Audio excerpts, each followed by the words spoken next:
Hey, and happy Friday. Ready for the weekend? Well, I hope you have a good one. Thank you for stopping in. I'm Onawa, as you know. And so I'm going to pick up where we left off, reading from this book,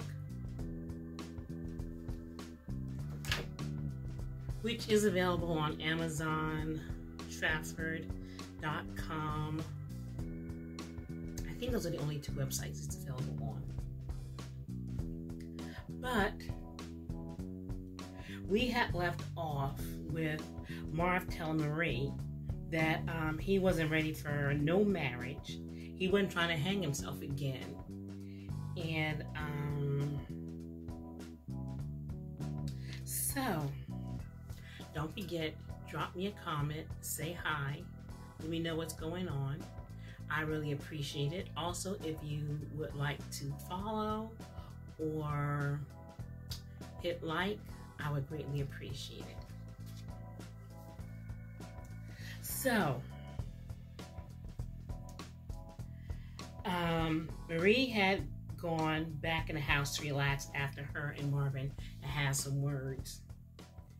And she says, I went inside, then I laid out on my lounge chair with the fan sitting in the window. It was so nice and cool in here. He came back in my house about an hour later. He asked if I wanted to go for a ride. I told him, sure, why not? I'll let my mother know as we back out the driveway.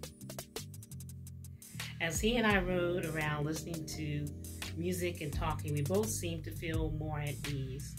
On the way back home, he mentioned about going out for drinks later or cooking out. He was always down for entertaining because he liked to be seen. But also, he was just very sociable. So, he dropped me off. Then he went on to the store to buy some liquor and mixers, steaks and burgers and things like that for the grill. While he was gone, I put my stereo speakers out on the porch and lit the grill for the charcoal to get ready. I called Layla to come over and bring a date. My friend Deja had moved to North Carolina, or else I'd have called her too. As soon as the family heard music coming from the yard, Taz and Monica came around to see what was going on. Then my father came and he checked the charcoal. Then he went in the house. Meanwhile, Monica, Mary, and Taz, who was an excellent dancer, but all three of those they were really good dancers. So she started dancing, and so I joined in. We did the three-way bump, me, her, and Monica. We did it for a few minutes. Before Aunt Kate and Mama came dancing into the backyard.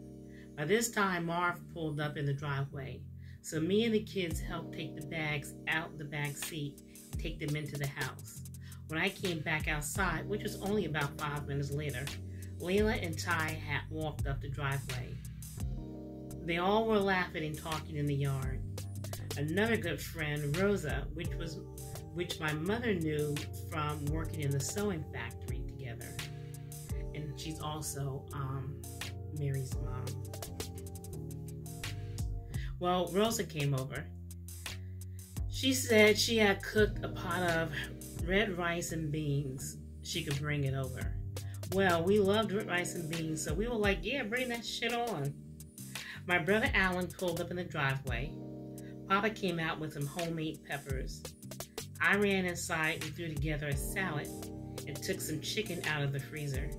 I gave the meat to Monica to take to Papa.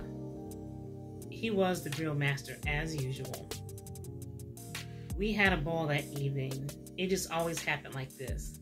People just getting together at any time for no reason. Next thing you know, my Uncle Jay showed up. Yes, our own personal Sammy Davis Jr. was on the scene. About 11:30, we all parted for the night. That night, Marv and I made love like we had never had a problem or discussion, and this slept like we had been sedated. Morning came, and we could again feel there was something in the air between us. We'd had so much fun yesterday. We had forgotten about this stump in our relationship. He was lying on the sofa when Monica came in from my parents' She spent the night over there sometimes on the weekend. She'd call out the window from Taz's bedroom window at night. "Good night, Mommy." And I'd call back to her, "Good night, sugar face." She sat on the lounge chair with me watching television. Then I made my baby some lunch and told her to go get her spelling book so we could study for a while. After reading for about half an hour, she was ready and rested up to go play kickball with the kids in the yard next door. After she went out to play, I said to Marv, "We still have to see what exactly is going on between us. Or is everything fixed now?" He said it's fixed, and let's leave it that way. Well, you can't have a conversation by yourself, so I left it like that for now. That evening, Marvin left, heading back to Boston. A few days later, after Marv had left, Anthony called to tell me he'd be in town and wanted to see me. So a week and a half passed. I had called Marvin several times. Most times he returned my calls, but not the way he used to.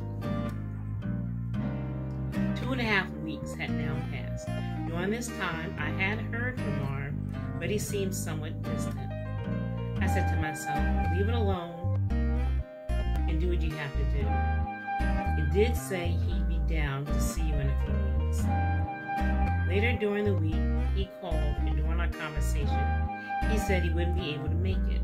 I thought to myself, now it's been a month since I last saw him, and I've offered to come up to his place.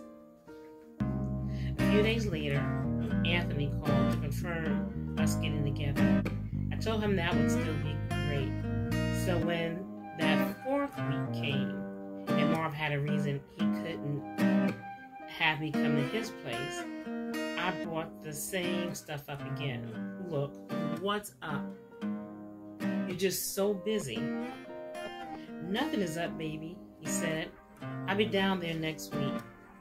I told him next week wasn't a good week for me. Of course, he wanted to know why not. I just told him I had quite a bit going on that weekend. The following week would be better. After this minute, I wasn't caring if I didn't see him for another four months. Now that I was busy and things weren't at his convenience,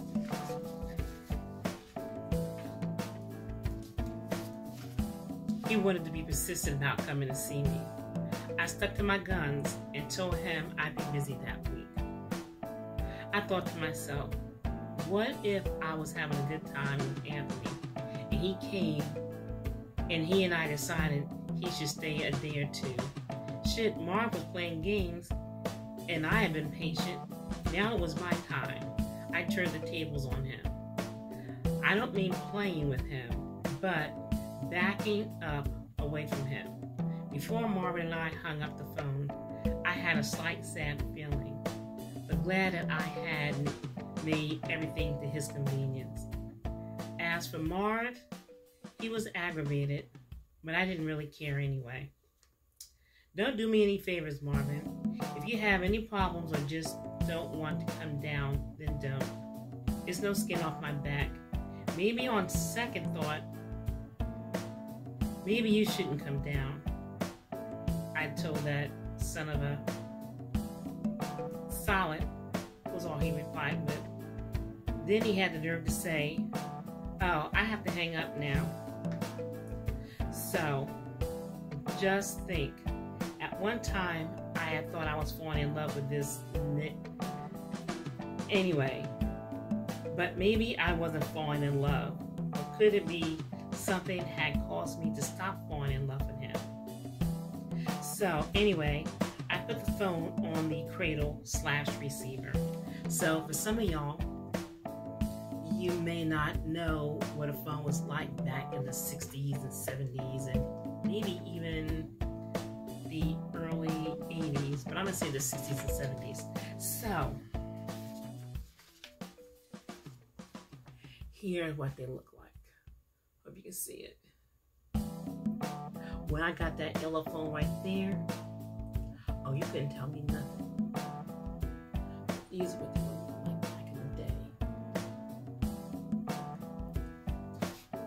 So I put the phone back on the cradle/receiver after he'd hung up.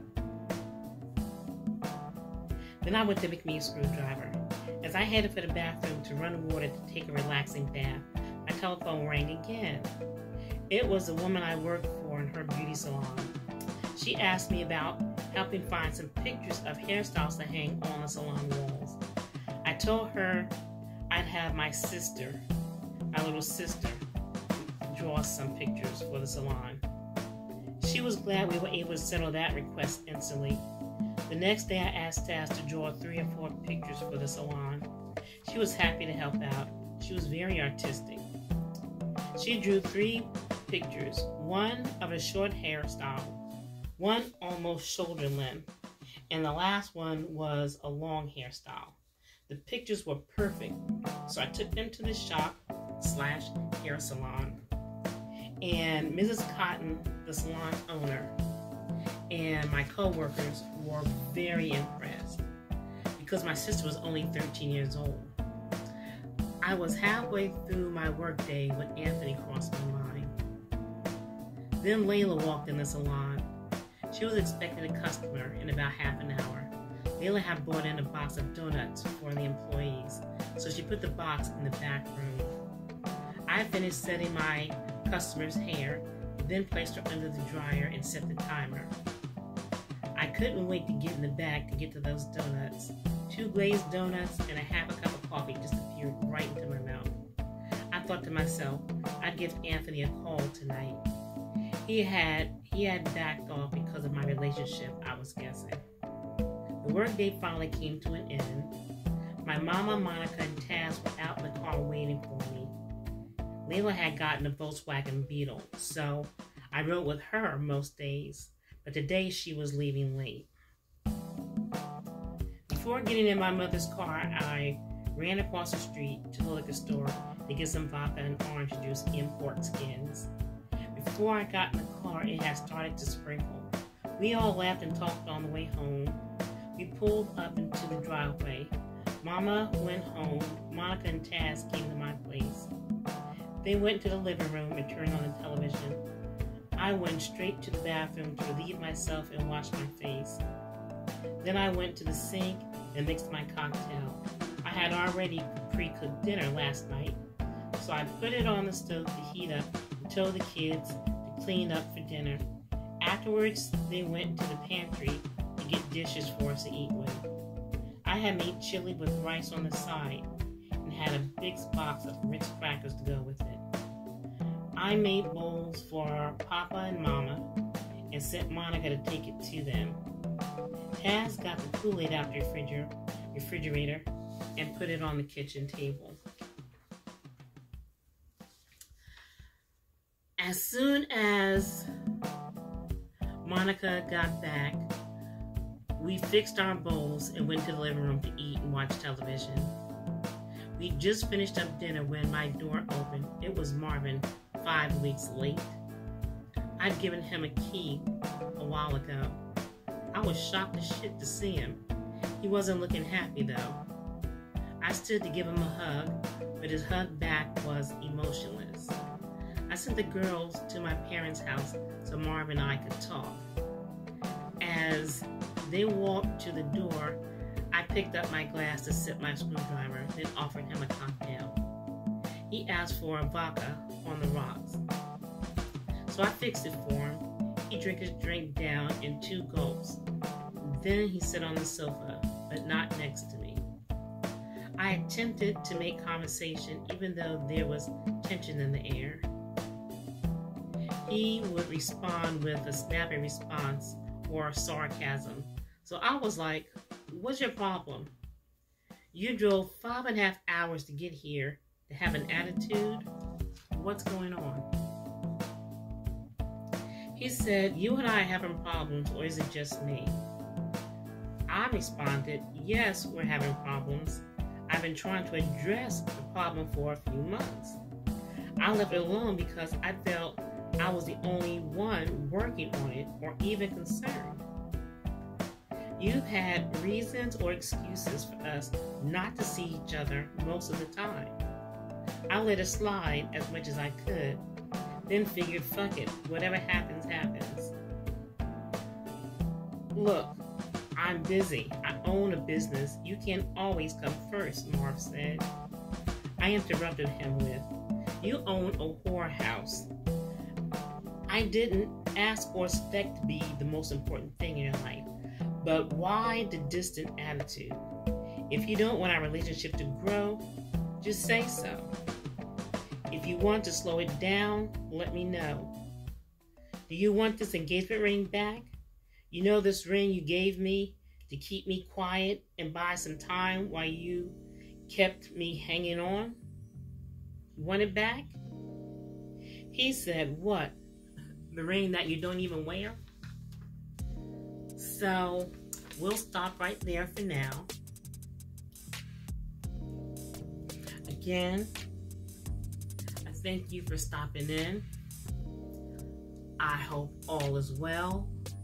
I hope you have a good evening. Have a great weekend. Again, please subscribe, hit like, leave me a comment. I will definitely reply. Just let me know what's on your mind, what's going on. A comment about the segment here or any of the other segments.